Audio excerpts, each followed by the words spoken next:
so kindly settle down.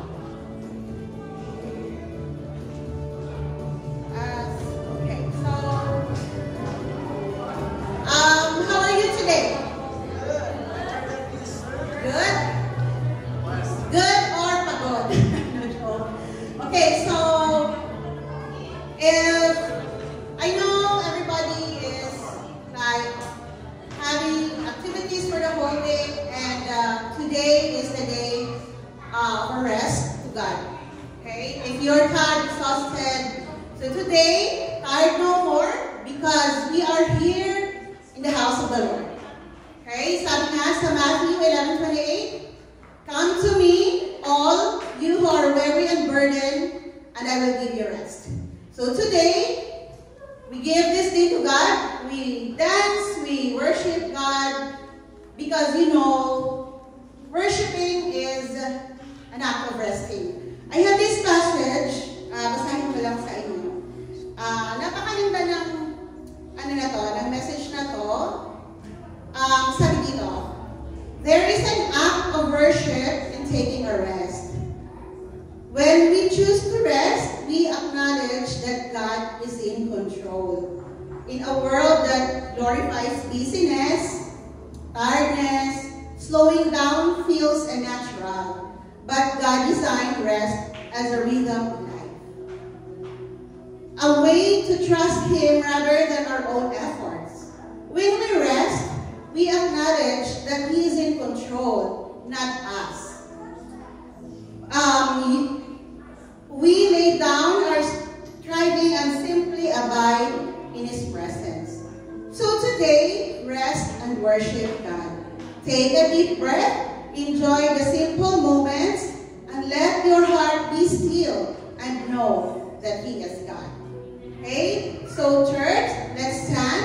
Let's put our presence, let's rest in the presence of God, and put ourselves in the presence of God. Okay, so let's pray.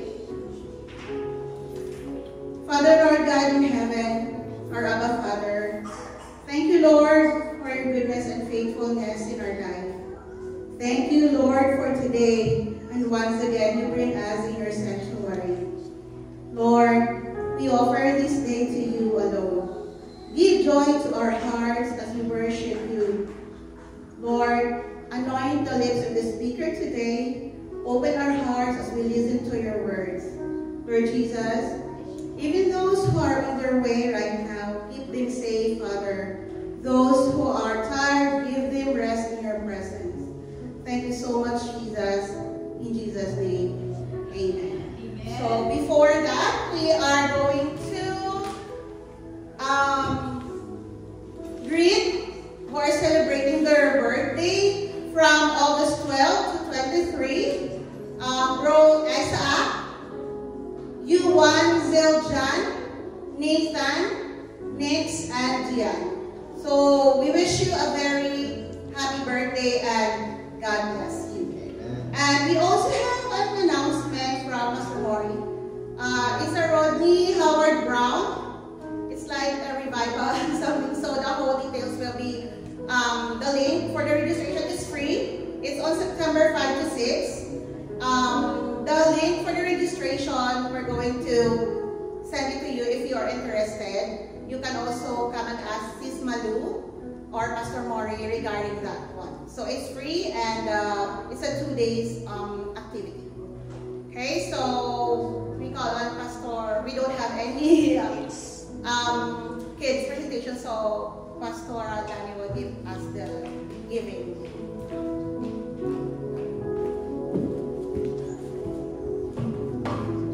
Hallelujah! Parang kabilan yung ano natin. I think our seats is not the boat will gonna sink because it's not balanced. Amen! So we believe that giving is also a form of worship. Amen? Amen. So today I'm gonna encourage you through the life of a widow in Zarephath. She is iconic when it comes to being generous.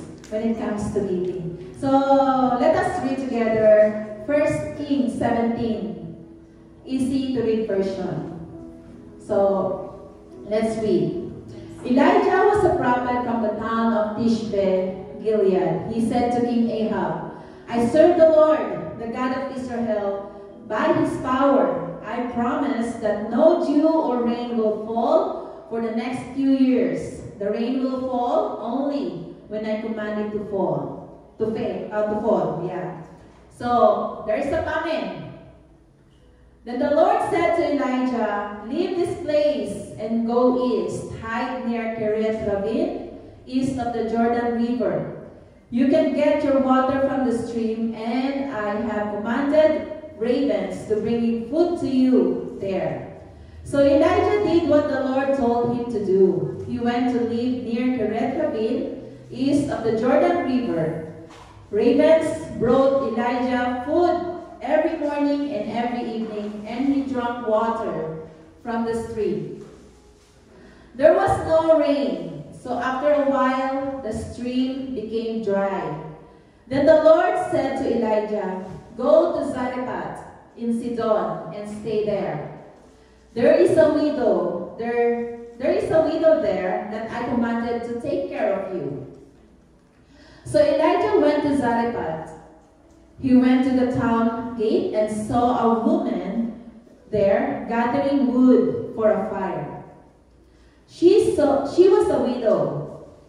Elijah said to her, would you bring me a small cup of water to drink?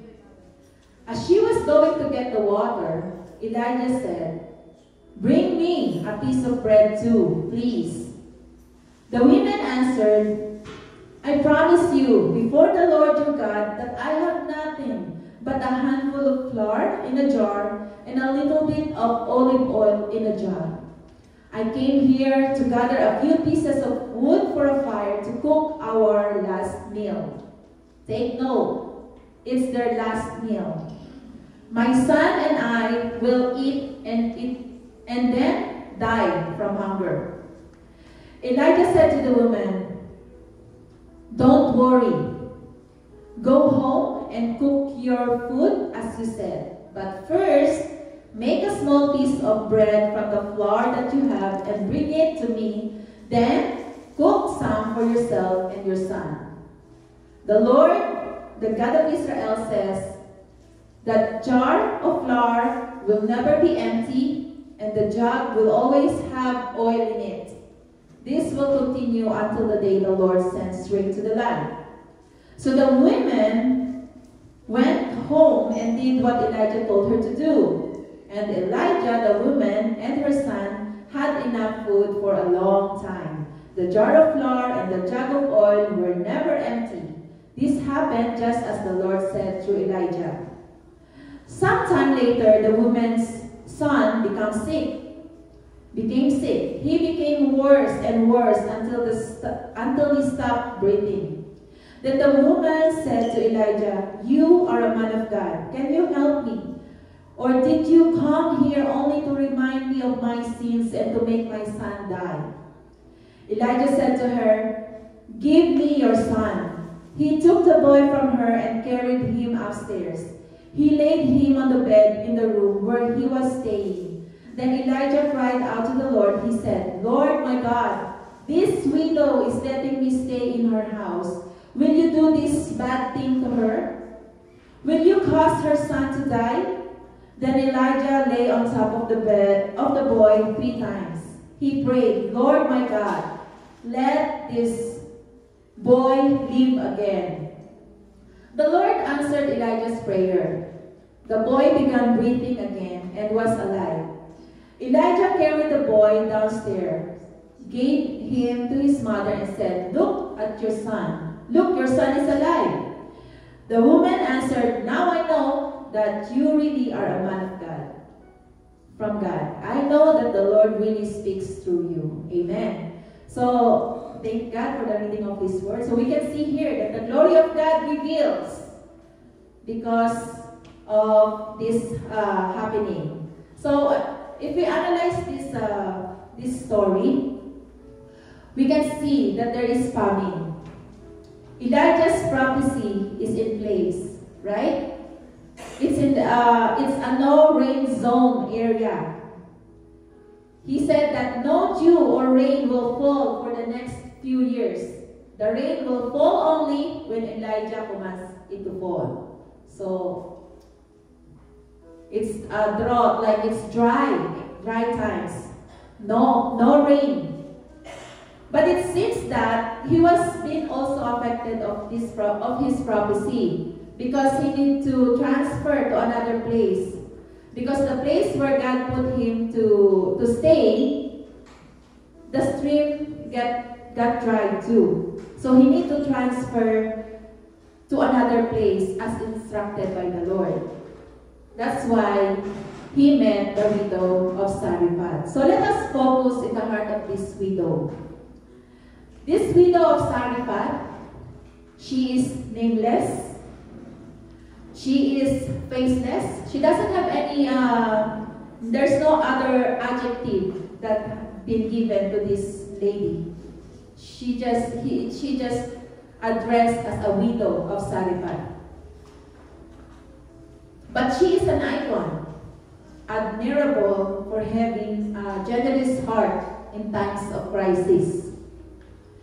Knowing that in this era, in this time, a widow, when you are a widow, or if you are a widow, that means there is no means of support.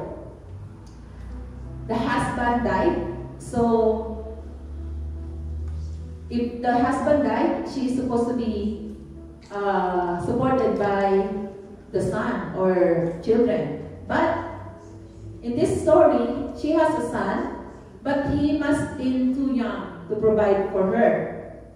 So we can feel that the situation here in this story is catastrophic.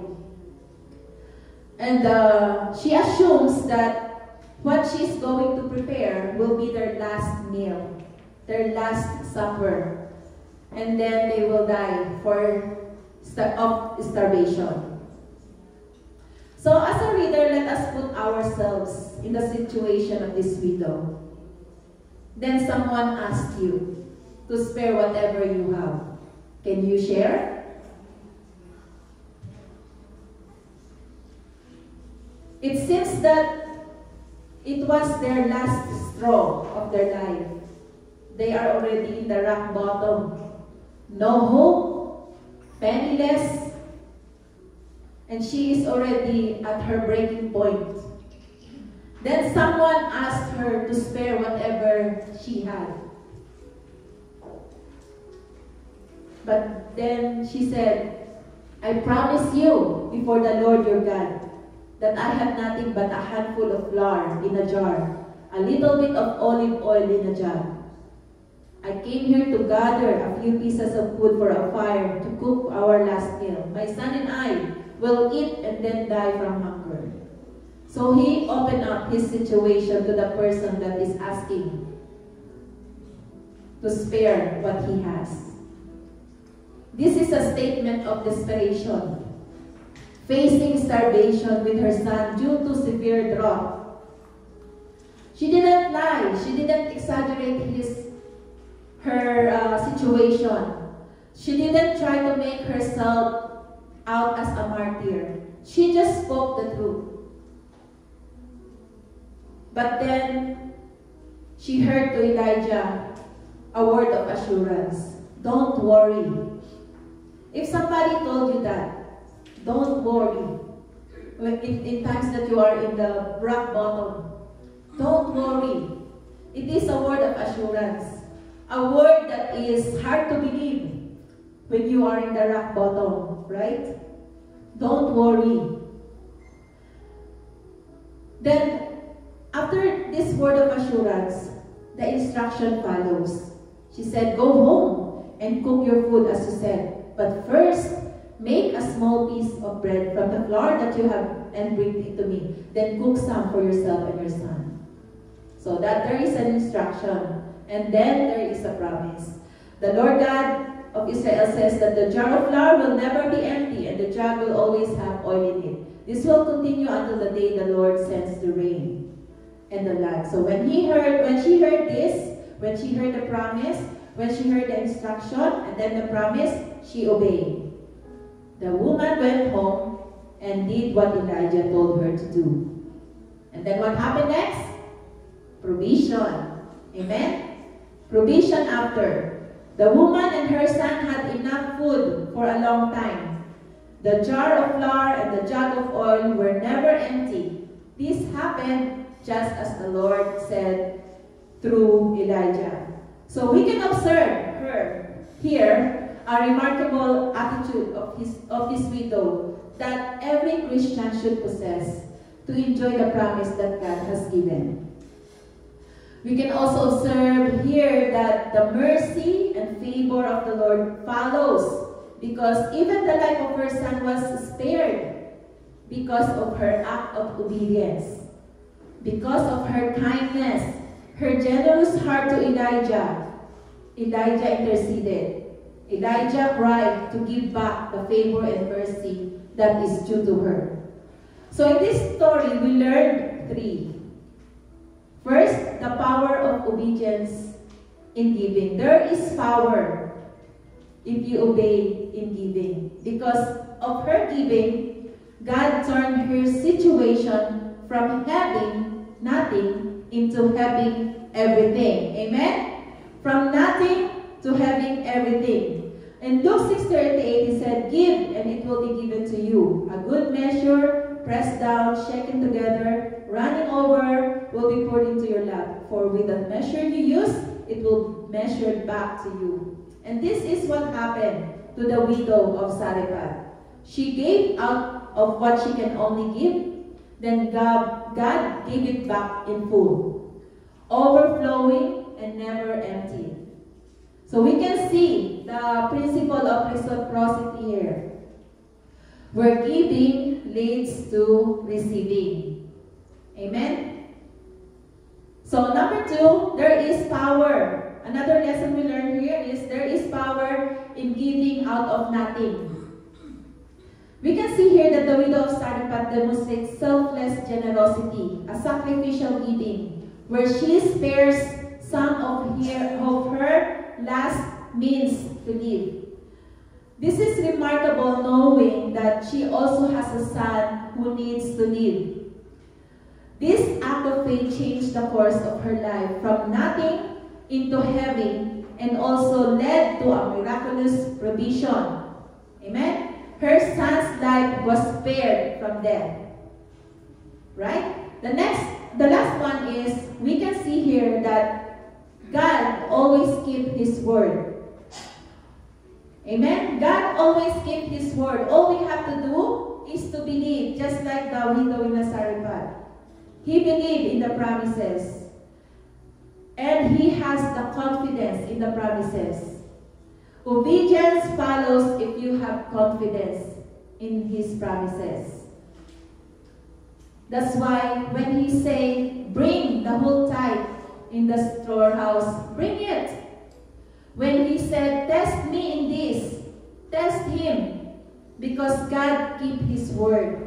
He is true to His promise that if you do it, He will not throw open the floodgates of heaven, that He will pour out so much blessing, that He will prevent pests from devouring your crops, and so on and so forth. Believe and have faith so you can obey consistently. Amen? So this story gave me the idea that generosity is not from the excess of our pockets, but from the abundance of our heart. It is not defined by how much we give, but by how much amount of love it goes with. And also, I learned that God is allowing us to be generous. Maybe some of us feel that giving is an obligation, but the reality is, it is not. It is an opportunity to give back to the Lord. In this story, God chose this specific widow for the task. But if she didn't accept the opportunity, do you think Elijah would gone hungry? No. God would have offered the opportunity to someone else. Same in our generation today. Do not miss the opportunity to be generous and to bless the church, the people in need, the men and women of God who sent by God to deliver His words. Amen? Our task is to love God and to demonstrate the love of God through giving. In 1 John 3 said, if anyone has material possessions and sees a brother or sisters in need, but has no pity on them, how can the love of God be in that person? Dear children, let us not love with words or speech, but with actions and in truth. Another idea that this story tells us is, we gave based in instruction. Diba? Elijah said, first and then. So, we gave based in instruction, based in the word, based in conviction. That was the case with the widow. She stated her position and based in the instruction given by Elijah, based on God's words, she gave anyway. God never expects more from us than He can provide. Elijah didn't ask the widow for a full meal, just some bread and water. God's not giving to ask you to give $1 million if He hasn't given you $1 million. But He will ask for a portion of what He has provided. The instruction is a portion, a tenth, so give it anyway. We all know God's perspective in giving.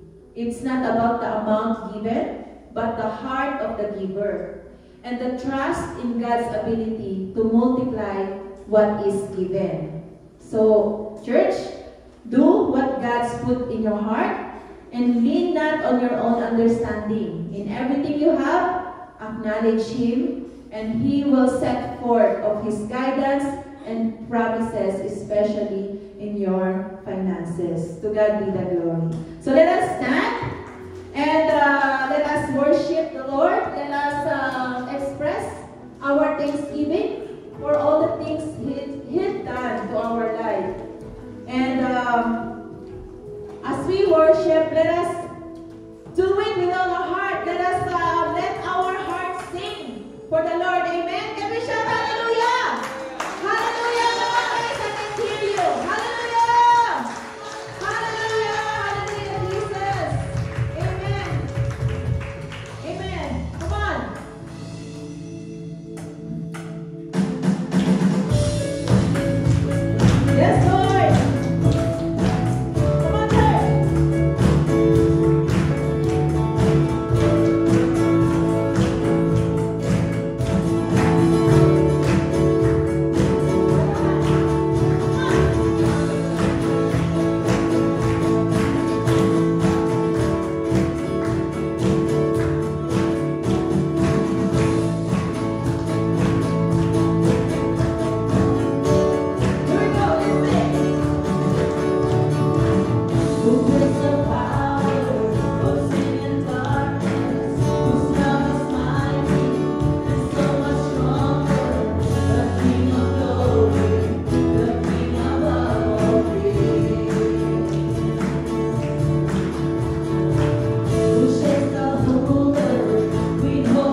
We are here, Lord, because we have freedom to worship you and praise you.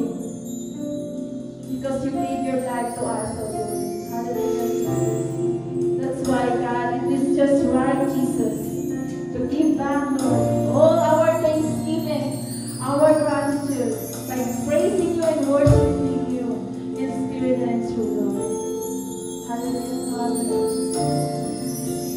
Hear our voices, oh Lord.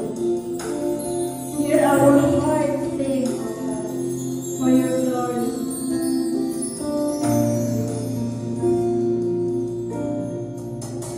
Oh, my words fall short.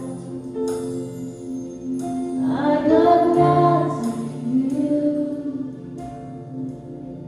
How could I express all my gratitude?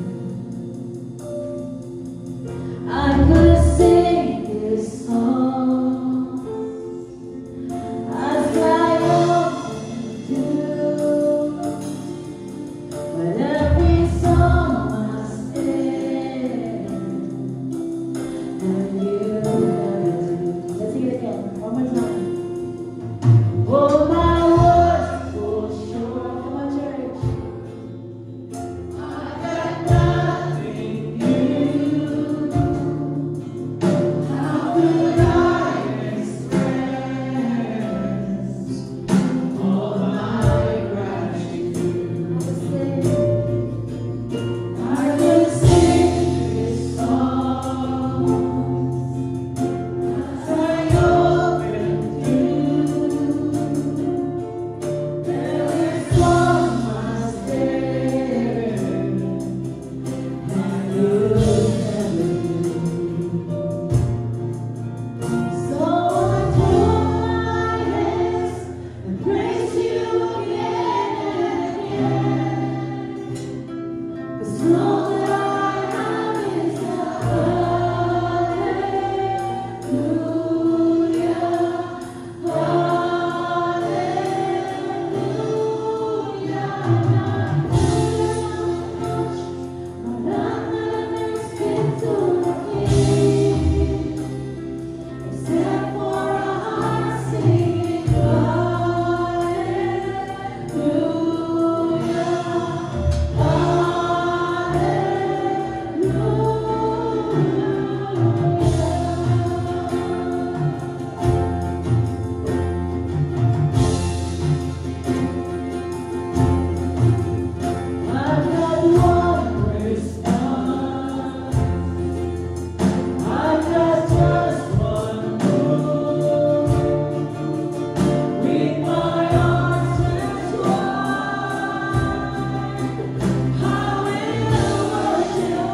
worship, we bless God. And I believe our songs is like a pleasing aroma to His nostrils. Lord, you are so great, great God. You are our Father, the Creator of heaven and earth. Thank you so much, God, that we bless you today. And we hope and pray, Lord God, as we bless you, you're going to bless your people through your words. And Lord, we lift up your words today. Lord, your will be done in this place. Open the hearts of your people so that your words will going to penetrate their soul and spirit, even up to their bone marrows, Lord God. Lord, anoint your words. And Lord, we hope and pray that we're not hearing only information, but revelation, Lord God, that will transform our mindset, our lifestyle, while waiting for the blessed hope, your second coming, Lord God. Lord, thank you so much for today. We lift up your message, and whatever schemes of the enemy, in Jesus' name, we rebuke them. And we only declare the manifestation of the fruit of the Spirit in this place. There will be love, joy, peace, patience, kindness, goodness, faithfulness, gentleness, self-control will manifest by your people. This is our prayer, Lord God. In Jesus' name, all the saints of God will say so loud. Amen.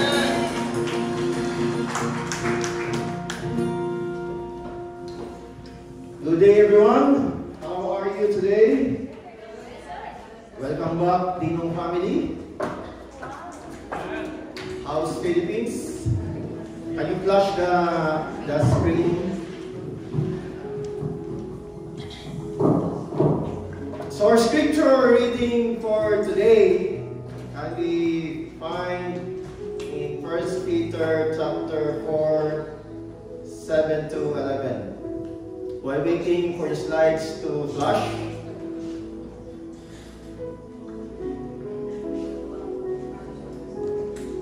there's a statistics going on that they're saying that church nowadays are procrastinating. They're not doing the works, the ministry entrusted to them by God. And it's so sad to hear that news, right? And I believe Story Plain Church is not one of them. Amen. Because we are thriving church. Amen. And we're gonna finish what God has started. Amen? Amen. So, in today's message, we're gonna learning about practical tips who entrusted by the Holy Spirit to the life of Apostle Peter. You know Peter, right? Peter, one of the disciples of the Lord Jesus Christ, and also one of his character is he is an impulsive Peter.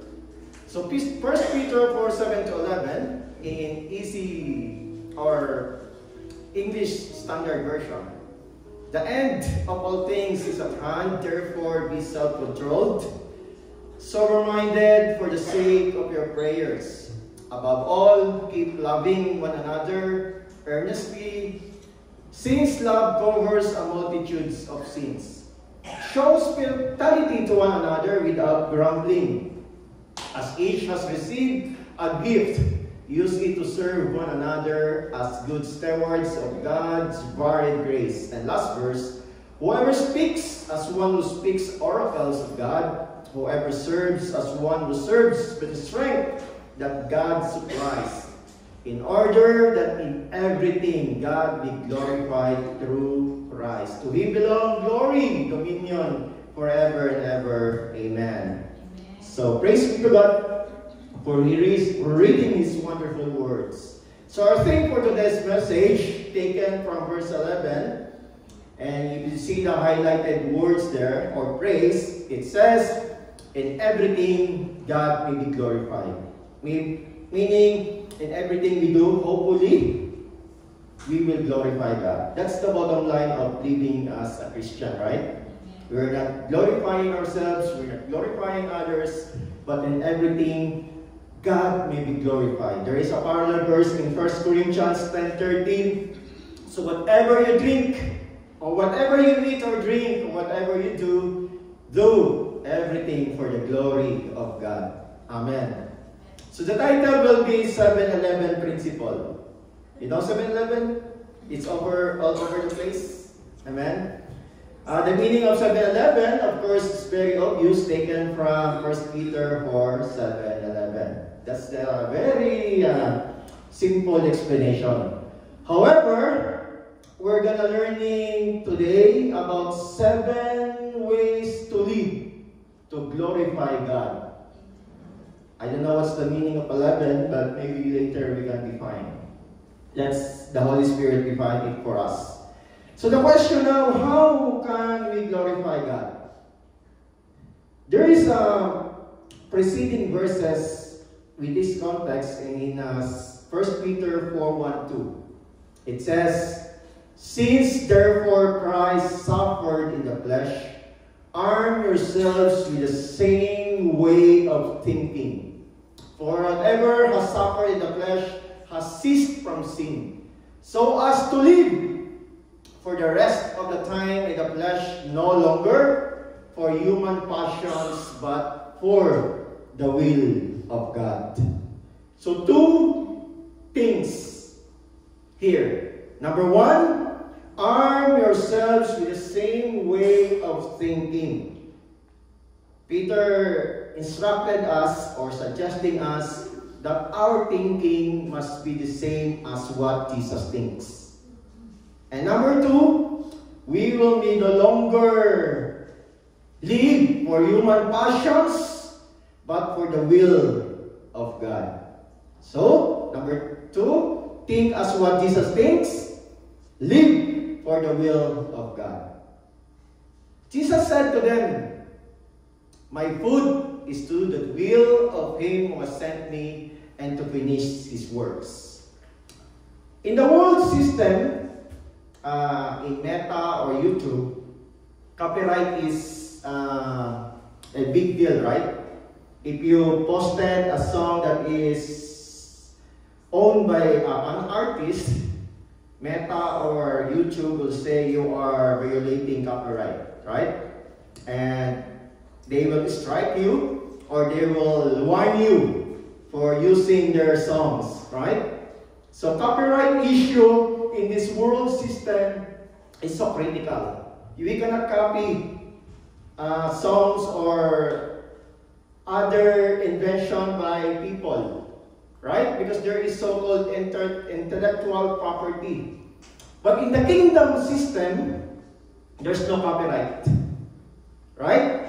Copyright is not an issue. There's no violation if you copy the Lord Jesus Christ. If you think Jesus thinks, there's no issue. It's not an issue. It's absolutely okay to imitate Christ.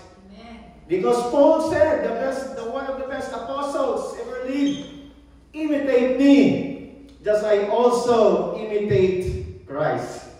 So don't be concerned about copyright. Imitate Paul. Imitate the Lord Jesus Christ. So say to your lovely seatmate, it's okay to imitate Christ. Amen? That's the mark of true and genuine Christian. Imitating Christ. When Bishop Dean was here maybe 2 to 3 weeks ago, one of his message, inspired through him by the Holy Spirit, he says that it's not how long we live, but it's all about how effective and faithful you live. Right? Do you believe that? Amen. King David just lived for 70 years. His son Solomon just lived for 70 to 80 years. John the Baptist just lived for 30 to 31 years. And how about Jesus? 33 years old. And yet, we still talk Jesus these days. Amen? So it's not about how long, but how effective and faithful we live. We hope and pray that we're going to leave a legacy for the next generation. Right? So while we are still alive and able, are you still alive and able then? Amen. So let's live effectively and faithfully, doing everything for the will and glory of God.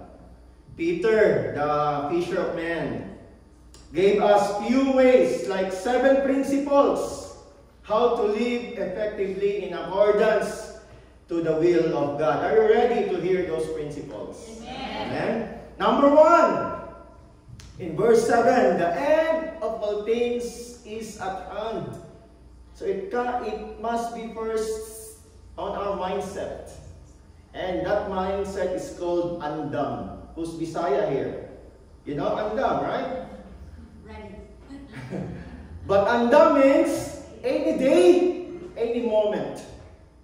Any day, any moment, now Jesus is coming back. Any day, any moment, now you gonna die. Yeah. It's morbid, but it's true. Right? You have to be boy stuff, girl stuff. Amen. The end of all things is at hand. So we're gonna study a little bit of psychology here. I would like to share to you a picture. I already shared this to small Bible study and some groups. It is called CBT, Cognitive Behavioral Therapy. It says there that what you think affects how we act and feel. And that's true, right? It's very true. I don't know what you feel right now. I don't know what you're thinking right now. But your behavior right now leads to this church. Right? I know you want to express your thanksgiving, your gratitude to God because of your mindset. I don't know what you're thinking before coming here.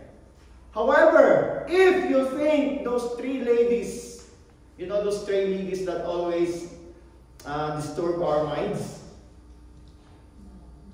Judith, Juna, and Juju. Right? What if those debts, your mortgage, your car loans, preoccupied your mind? I guess you're not coming here because you're gonna be working. Because you're gonna pay all those bills, right? But I guess your thoughts right now is not more concerned of those 3 noisy ladies. Church, we live in the last chapter of God's story. Do you believe that? Amen. Verse 2 is very clear.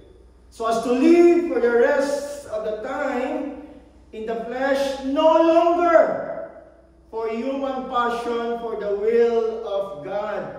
So in the last chapter of God's story, let's declare flesh no longer, but for the will of God. If you have this mindset of any day, any moment, Jesus is coming back, any day, any moment, I'm gonna be passing my paper, finished or unfinished, we will live with urgency. We will live according to our purpose. Amen? I don't know what revelation you receive right now. If you receive a revelation to start, to plant an outreach, a church, open, lead a Bible study for discipleship, mentor the kids and the young ones, in the last chapter of God's story, do not procrastinate. Do it today. As what Nike said, just do it. To the couples, in this last chapter, not only couples, to everyone, in this last chapter of God's story, let's read.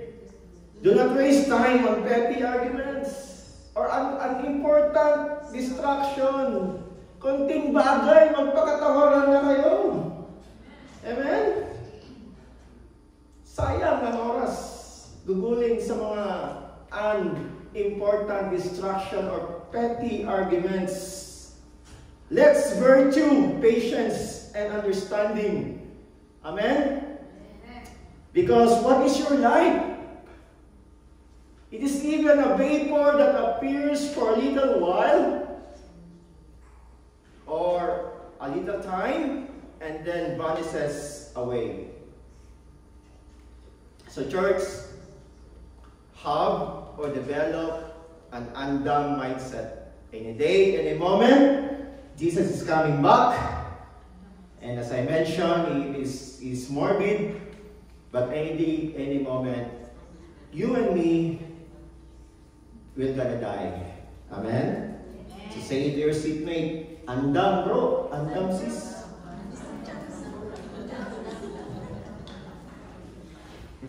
Amen. Number 2, Peter said, the end of all things is at hand, therefore be self-controlled.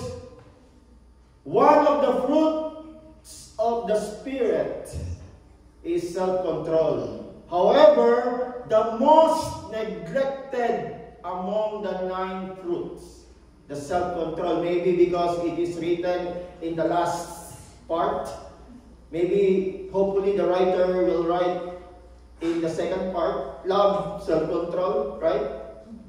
But no, it's one of the most neglected fruit, the self-control.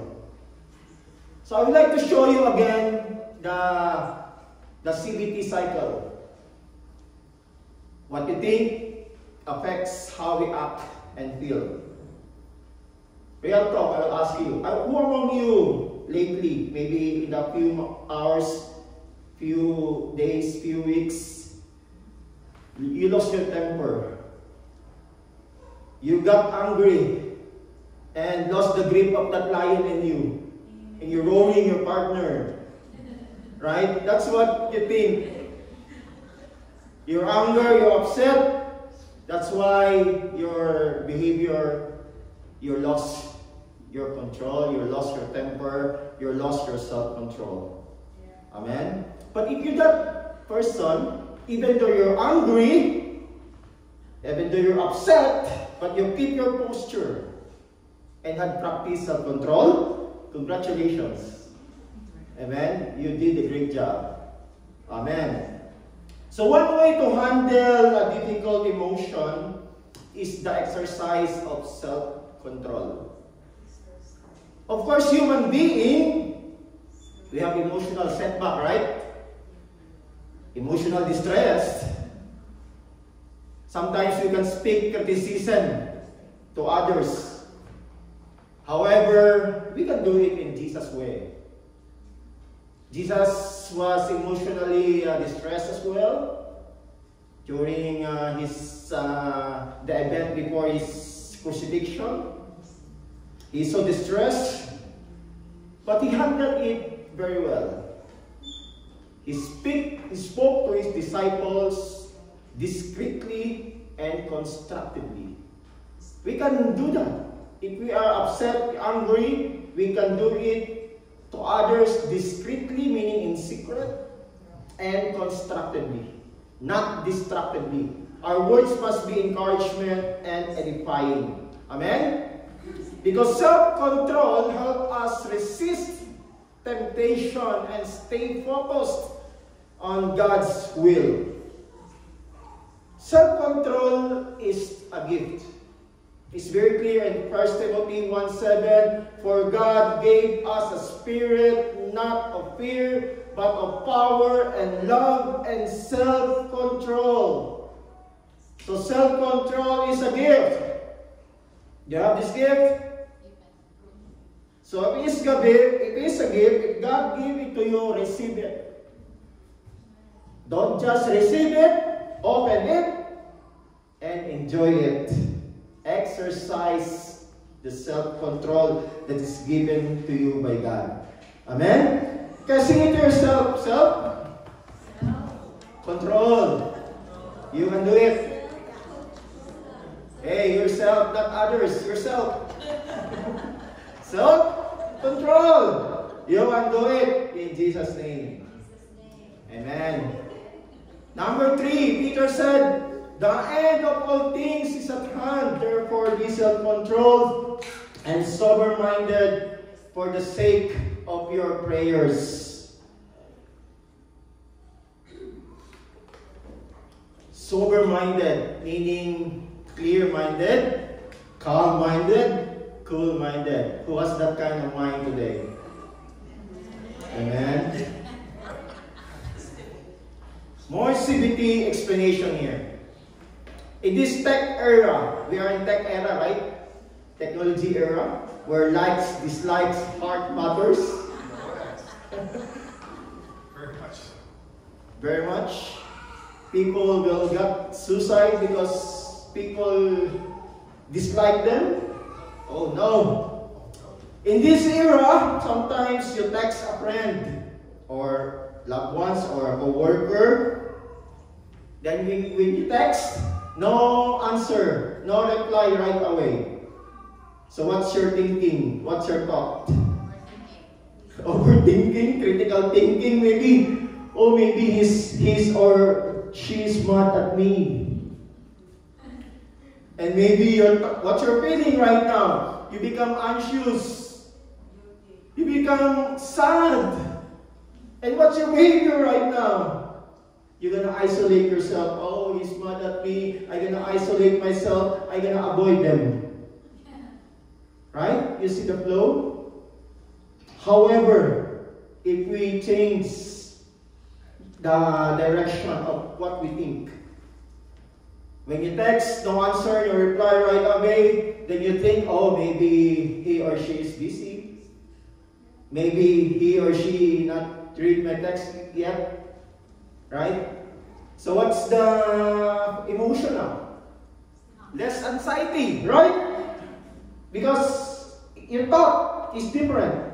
Now the behavior is you carry on with your day, and maybe you can follow up the text calmly later. Amen? So that's the example. But the context here, be sober-minded for the sake of your prayers. What if, again, before coming to the throne of grace of God in praying, what if those 3 ladies disturb you again? You're preoccupied with Jews, oaths, debts, financial struggles, and other problems like health of loved ones. That's why our prayers sometimes so distracted, out of focus, and disorder. That's why the author, Peter, said, specify for the sake of your prayers. I experienced that when I'm praying, my praying goes south to east because so many distractions. But Peter said, be sober-minded, clear your mind. Amen? Because sometimes if we are distracted, we become lazy to pray. Because of the cares of this world, the problems, the anxieties. Right? Prayer loses effectiveness when our thoughts are scattered or clouded. Clear thinking fuels powerful praying. Amen? I hope and pray that you're going to the throne of grace of God. You have a clear mind, calm mind, cool mind. Be sober-minded and everything, and specifically for the sake of prayers. That's why before coming to the throne of grace, let's put Philippians 4:8 in our mind. Finally, brothers and sisters, whatever is true, whatever is noble, whatever is right, whatever is pure, whatever is lovely, whatever is admirable, if anything is excellent or praiseworthy, think about such things. So coming to the prayer or throne of grace of God, Philippians 4:8 is our thought. So what's our emotion then? We have peace, right? And since we have peace, we have joy and praying. Amen? That's why let's clear our mind with negativities and be positive-minded. Just say to your mind, positive ba?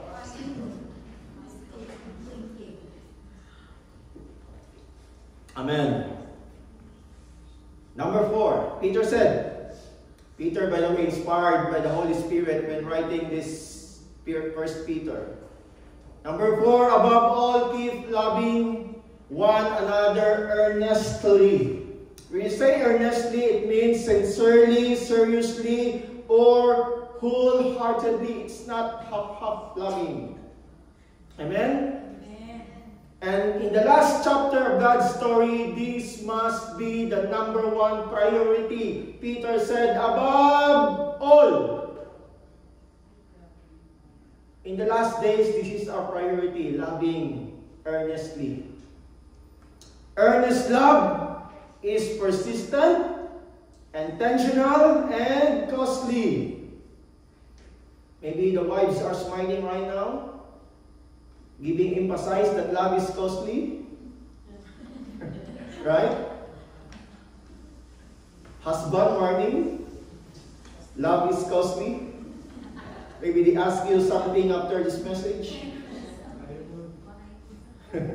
Kidding aside, this kind of love is unlimited. No boundaries, aka agape love. Remember our thing last 8th anniversary? Greater love? That's Jesus' example to us. He exemplified himself for us. This kind of love. Greater love has no one than this, than to lay down one life for his friend. And our mission, the gospel, mission, it is anchored in love. Right? Our mission is very simple.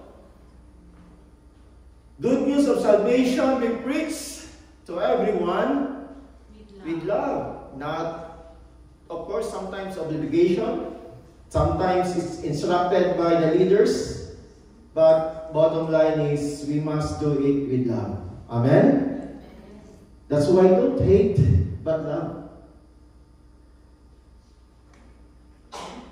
That's why instead of responding to others with anger, resentment, or bitterness, choose to respond with kindness, compassion, and forgiveness. Right? Let's see this CBT again. If you set your mind on things above, not on things on the earth, so that's future joy, right? You're thinking of the future joy. Now your emotion, you're gonna love others. You're gonna share the agape love that you experience because that future joy. And the behavior, you'll be kind, you'll be compassionate, and you'll be forgiving. Amen? So maybe, Pastor, how to check if I have earnest love? So let the Bible check it for you.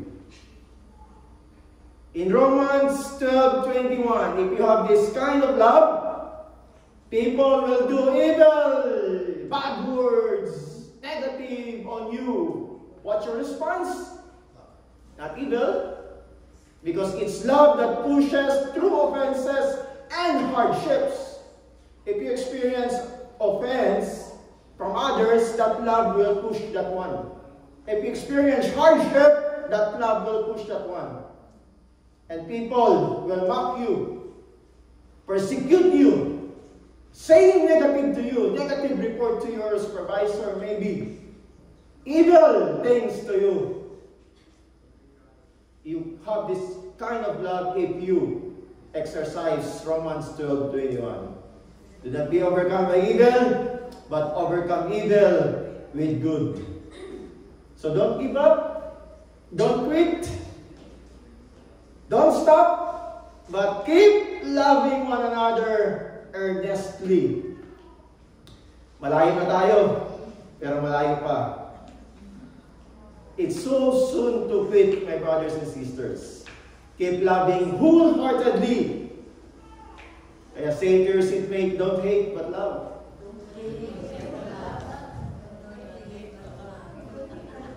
Number 5, Peter said, above all, keep loving one another earnestly, since love covers a multitudes of sin. Of course, love does not ignore sin, but forgives it and chooses not to keep score. Yes, you hear it right. We must not ignore sin, but deal it. Amen? There's a saying that we must intentionally hate sin, but love the sinner. Not only love, forgive. Amen? Forgiveness has no numbers. It's limitless. Forgiveness has no logbook as well, or notebook. One day, Peter came to Jesus and said, Lord, how often shall my brothers or sisters sin against me, and I forgive him or her? Is it up to 70 times, Lord? What's the Lord answer? The Lord said, I do not say to you up to 7 times, but up to 70 times 7 equals 490. But there's no number in forgiveness. It's just a metaphor that forgiveness has no numbers and forgiveness must be given freely. Amen? Forgiveness builds unity in the body of Christ. If or when we recognize that the end is near, unforgiving grudges have no place in your hearts. Have no place in this heart. Amen? If you truly are a recipient of God's grace, love, mercy, and forgiveness, it's not hard for you to do the same to others. Right? Even to strangers. That's the indicators. Because Matthew said, freely you have received, freely give. If you can freely give forgiveness, if you can freely give love, grace and mercy, truly you receive grace, mercy, love, forgiveness from God. Amen? It's very simple. Kaya, say to your seatmate again, do not be stingy. Forgive freely. Huwag ka nang madamot. Magpatawad ka na. Amen? Free naman yan eh. Amen? Mayroon ba spellingin yun? It's hard to spell. No? That's why, don't be stingy, but forgive freely. Second to the last, Peter said, show hospitality to one another without grumbling. Number 6, show joyful hospitality. Thank you everyone who joyfully allowed their homes or residences or abode open for God's work, like opening for Bible study, opening for fellowship. Thank you so much. Amen? And as a gentle reminder, next month and onwards, there will be a simultaneous Bible study, discipleship, and fellowship at Stony Plain and Spruce Grove every Friday. That's starting next month, September. So thank you in advance for hosting that kind of ministry to your lovely homes. Amen? Hospitality is opening your space, also opening your time, your resources to others. The key here is without grumbling, serving with joy, not resentment. So, if you open your house or open your time or resources, there's a one warning. It must be without grumbling. Some version of the Bible, without complaining or disputing. Amen? Philippians 2:14, do all things without grumbling or disputing. Because grumbling or complaining, you know what? Reflects a lack of gratitude and trust to God. A while ago, we sang a song called Gratitude, right? You still remember the lyrics? I tried to sing that one line. Go sing with me because I don't know how to sing. Sing it. So the line said, so I throw up my hands and praise you again and again, 'cause all that I have is hallelujah, hallelujah. Sa mga Bisaya, hindi hallelujah, right? Kundi hallelujah. Amen? The best attitude of gratitude reflects a heart that is hospitable without complaining and arguing. Right? There's a famous verse in the Bible that says, for out of the abundance of the heart, the mouth speaks. Amen? I don't know what's the abundance of your hearts right now. You only know that. But one of the lyrics of gratitude, we'll sing it again. It says, and I know it's not much, but I've nothing else fit for a king, except for a heart singing, hallelujah, hallelujah. That's why, brothers and sisters, thank you so much for being hospitable without complaining. Amen? Ayaw ng mic ako kumanta. Praise. Amen. So last one, second to the last one, but of course not the least. So if you want that in everything we do, I guess low battery. In everything we do it for God's glory. So number 7, last one, we're gonna serve with God's strength. As each has received a gift, use it to serve one another as good stewards of God's varied grace. Whoever speaks as one who speaks oracles of God, whoever speaks as one who serves by the strength that God supplies. In order that in everything God may be glorified through Jesus Christ. The secret of serving is not serving by our own strength. Right? Because if you serve the Lord with our own strength, the tendency we got grow weary and tired. It's very clear. Actually, the word serve mentioned 3 times. That's why it's very important, my brothers and sisters. We are not just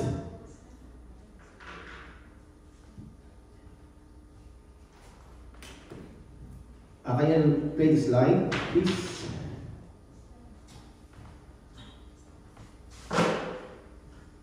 So, we are designed to serve. We are designed to do great works. Ephesians 2:10 said, for we are His workmanship, created in Christ Jesus for good works, which God prepared beforehand that we should walk in them.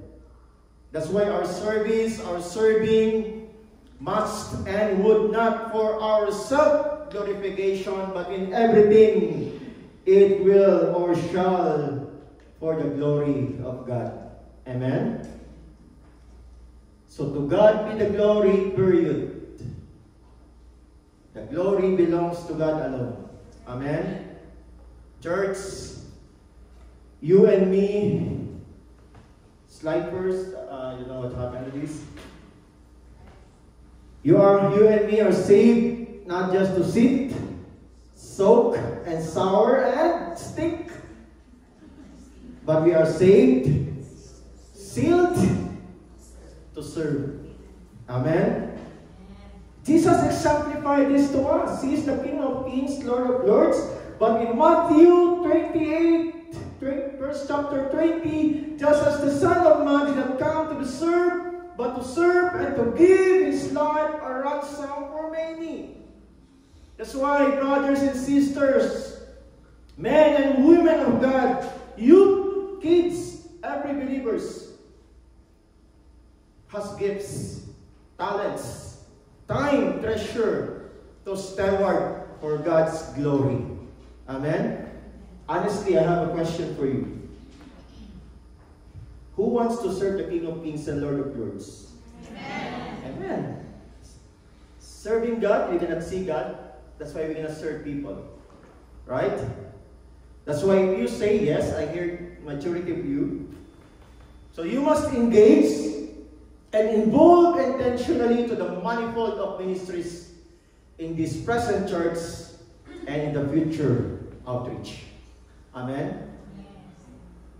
If we serve God, we must serve not by our own strength, but by the strength that God supplies to us. Psalms 28:7, the Lord is my strength and my shield. My heart trusted in Him, and I am helped. And right now, I am officially announcing to you, maybe you already heard the news, or maybe you didn't hear yet from me. I will officially announce that we will be starting Spruce Grove Outreach. Not next year, next month. And will be officially launched, blessed by our national coordinator, Pastor Susan. She will be here on September 7 at 10 a.m. The Sunday services of Spruce Grove Outreach will be every 10 a.m. up to 11:30. So no conflict on our schedule. If you want to be grow deeper, you can attend Spruce Grove Outreach, and after that you attend Sunny Plain Church. Amen? The location in Spruce Grove Outreach still to be announced because we don't have a permanent place yet or venue. Opening or starting Spruce Grove Outreach is a leap of faith. We don't have a place of worship, no musical instruments. However, we believe God will provide along the way. Amen? Opening or starting Spruce Grove Outreach will open a lot of opportunities to serve. And I heard you a while ago, you want to serve, right? Will open opportunities to serve God both here in Stony Plain Church and Spruce Grove Outreach. Amen? And right now, we have 9 adults committed to serve and help Spruce Grove Outreach to thrive for God's glory. I say 9 adults because I don't want to force the youth for now to come to Spruce Grove Outreach because they have their own service every other Sunday. Amen? And that's another praise report. You want to have a praise report, Pastor Rolani? No? And praise God, we started already. This is Spruce Stony Plain Youth Service the other last Sunday and next Sunday and onwards every other Sunday. Amen? That's why there's so many opportunities to serve. Amen? And thank you once again for opening. Thank you, God, for opening the youth service and opening the Spruce Grove Outreach. And that's the 11th principle comes in. Are you excited for the 11th principle? It's very quick. Don't worry. I believe when we live and do the 7 principles, dahan-dahan mindset, self-control, sober-minded, loving earnestly, forgive freely, joyful, hospitality, serve with God's strength, it will be resulted to 11.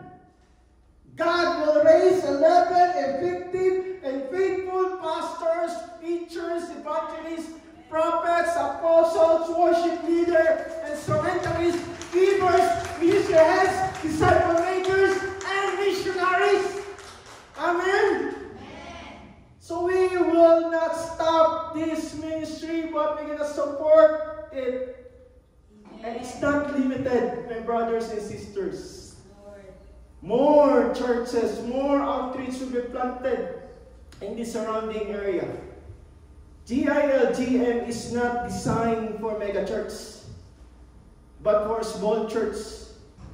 So that everyone, all of us, have the privilege of opportunity to serve God. Amen? Amen.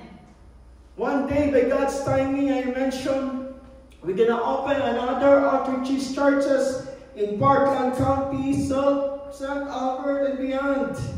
Amen? I will show to you one picture here.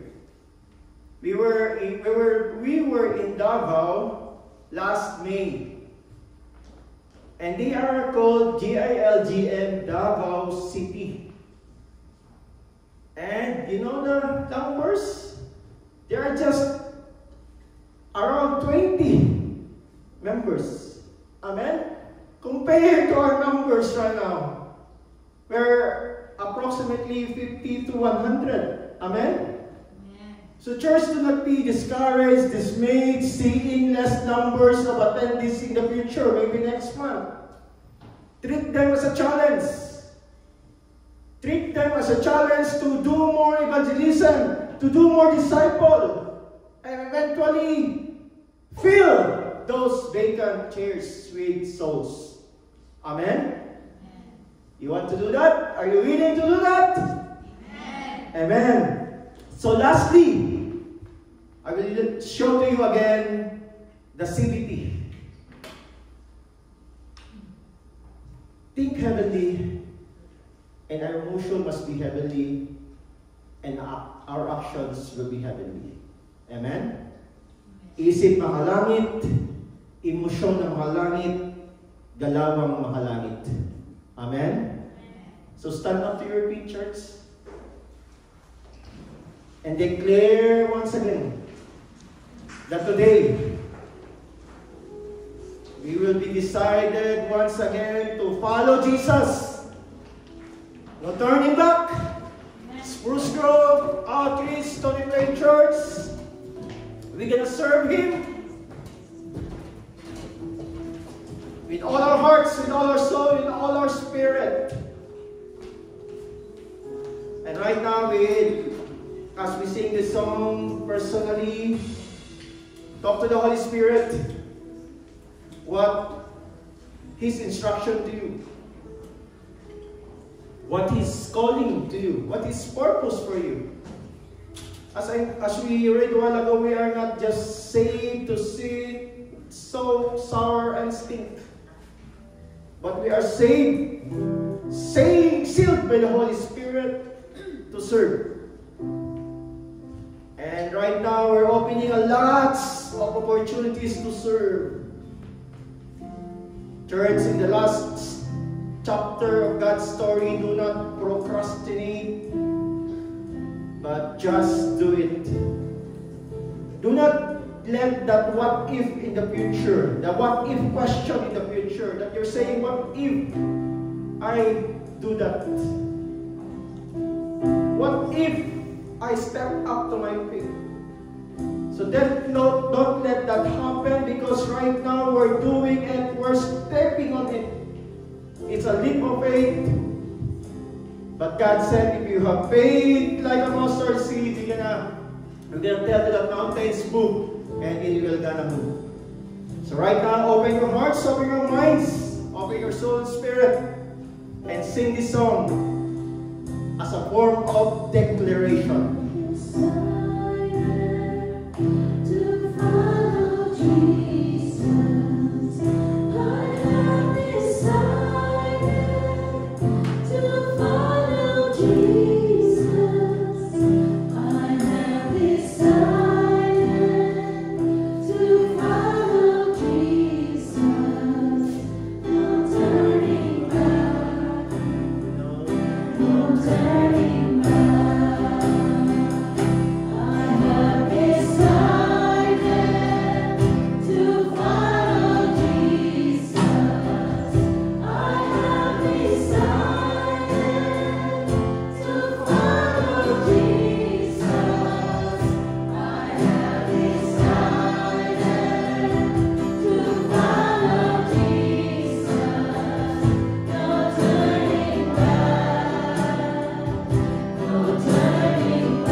decided to follow Jesus, even though you don't know what's the future holds on, but you know what?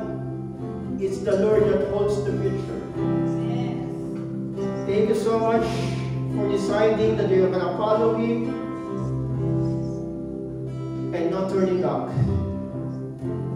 And your decision is sealed, anointed by the Holy Spirit, and it will come to pass. Thank you so much for your decisions. And I believe you did the decisions for God's glory alone. As we raise our hands towards heaven with expect and excited heart, the Lord bless you, keep you, and even enlarge your territory. The Lord make His face shine upon you and even empowers you and be gracious to you. And the Lord lift up His countenance upon you and give you peace, and the blessing of shalom be with you, my brothers and sisters. Nothing missing, nothing lacking, and